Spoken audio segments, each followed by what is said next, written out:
İngiltere'de ev alma sürecinden ve Londra'da bizim evimizi nasıl aldığımızdan bahsettiğim en son videomla ilgili sizlerden bana oldukça fazla yorum ve e-mail ulaştı. Ben de en fazla sorulan ve en önemli gördüğüm konuları sizler için 10 maddede derledim. Kanalıma yeni gelenler için ismim Cenker. İstanbul'dan Londra'ya 2022'de ailecek taşındık. Yine tempolu bir video sizi bekliyor. Hazırsanız başlayalım. Eve mortgage çıkmama ihtimali var mı? Evet, evde yapısal problemler tespit edilirse ya da yasaklı bir madde kullanılmışsa, örneğin foam spray diye geçiyor, ya da yapılar için tehlikeli bitkiler bulunuyorsa, örneğin Japon yaban otu, mortgage başvurunuz reddedilebilir. Siz mortgage'a resmi başvurunuzu yaptığınızda banka evi incelemek için kendi eksperini gönderecek ve bir risk analizi yapacak. Bunun yanında eğer bir leasehold ev alıyorsanız ve kalan lease'in süresi 85 yılın altındaysa mortgage almanız oldukça zor. Mortgage'a İngiltere'ye geldikten ne kadar zaman sonra başvurabilirim? Bankaların sitelerine girecek olursanız çoğu bankanın minimum 2 ya da 3 yıl istediğini göreceksiniz. Bizim durumumuzda bu farklı oldu. Biz geldikten yaklaşık 1 yıl sonra mortgage'a ön başvuruda bulunduk. Kimse de bize henüz başvuramazsınız demedi ve yaklaşık 1,5 yılı doldurduğumuzda da mortgage'a resmi olarak başvurumuzu yaptık ve bir problem yaşamadık. Burada kimseyi yanlış yönlendirmek istemem. Sizin toplam geliriniz, ne kadar bir peşinat ödediğiniz, aylık taksitlerinizin ne kadar göründüğü, yaşınız, nasıl bir şirkette çalıştığınız, 2 kişi mi çalışıyorsunuz, tek kişi mi çalışıyorsunuz, ek gelirleriniz neler ve kredi skorunuz. Bunların hepsi bir risk analizine tutulacak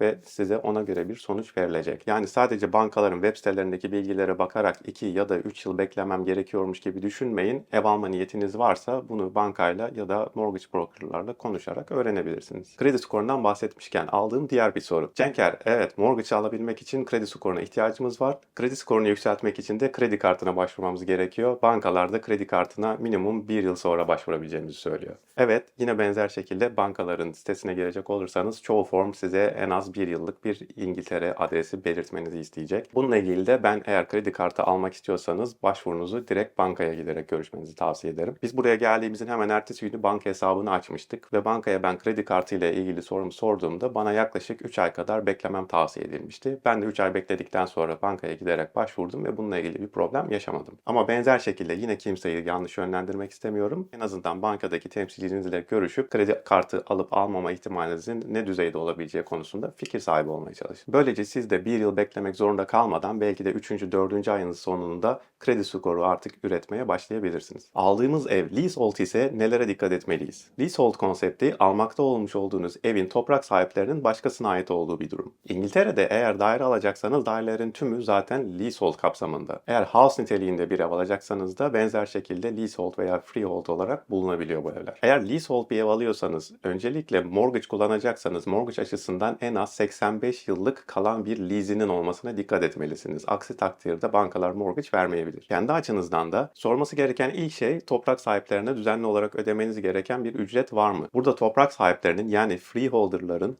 leaseholder'lar üzerinde ne gibi bir sınırlama ve yaptırımlar getirdiğinden iyice emin olmalısınız. Lease'in içeriğini avukatınızla birlikte okumanızı tavsiye ederim. Lease İngiltere'de çok eski bir konsept olduğu için bu lease'lerin çoğu gerçekten eski ve ağır bir İngilizce ile yazılmış durumda. Lease belgesinin kapsamını tam olarak avukatınızla görüşün ve gelecekte evle ilgili yapmak isteyeceğiniz şeylere engel olup olmadığını öğrenmeye çalışın. Örneğin bir duvar kırmak isteyecekseniz ya da house aldıysanız bir tarafını uzatmak ya da bir kat çıkmak isteyecekseniz lease'iniz ne gibi kısıtlamalar getiriyor? Toprak sahibinden almanız gereken izinler var mı? Başka bir soru, ev alırken sigorta isteniyor mu? Mortgage kullanıyorsanız evet.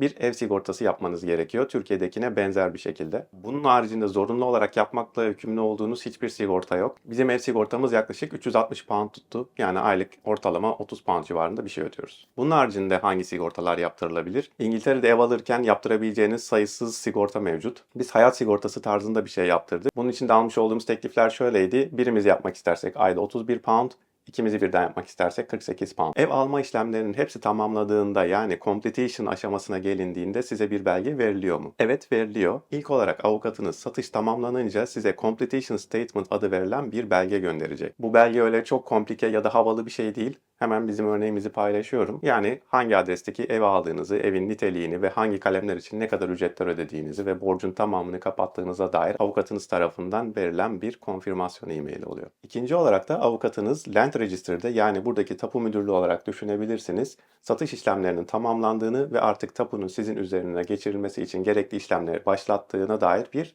konfirmasyon verecek. Tapu müdürlüğünde bu değişikliğin yapılması biraz İngiltere'de uzun sürüyor. Ortalama 12 hafta civarında. Bizde bu kadar sürmemişti. Avukatınız tüm bu işlemler tamamlandığı zaman da size Official Copy of Register of Title adı verilen, yani tapunuzun resmi bir kopyasını size iletecek. Chain konsepti nedir? Chain, yani zincir içerisinde bulunan bir evden uzak mı durmalıyım? İngiltere'deki chain, yani zincir konsepti peşi sıra satışların birbirini bekliyor demesi anlamına geliyor. Bununla özellikle house niteliğindeki evlerde karşılaşmanız muhtemel. Çünkü İngiltere'de içerisi boş olan çok fazla house yok. Bunların çoğu eski evler ve birisi evini değiştirmek istediği ve başka bir eve geçmek istediği zaman muhtemelen orada bir kiracı veya ev sahibi oturuyor oluyor. Şöyle bir domino etkisi gibi düşünebilirsiniz. Yani sizin almak istediğiniz evde diyelim ki ev sahibi oturuyor, o da başka bir ev almak istiyor ama onda da ev sahibi oturuyor, o da başka bir ev almak istiyor gibi. Yani iki satış bekleyen bir zincir de olabilir bu. 15 tane peşi sıra satışı birbirine bağlayan bir zincir de olabilir. Bence bu beğendiğiniz bir evden kaçmak için tek başına yeterli bir sebep değil. Ama birbirine bağlı satışlar ve her satışında kendi içerisinde düşme, yani fall through olma ihtimalini de göz önüne almanız gerekiyor. Neredeyse baştan başlamak ve yeni bir tarih belirlemek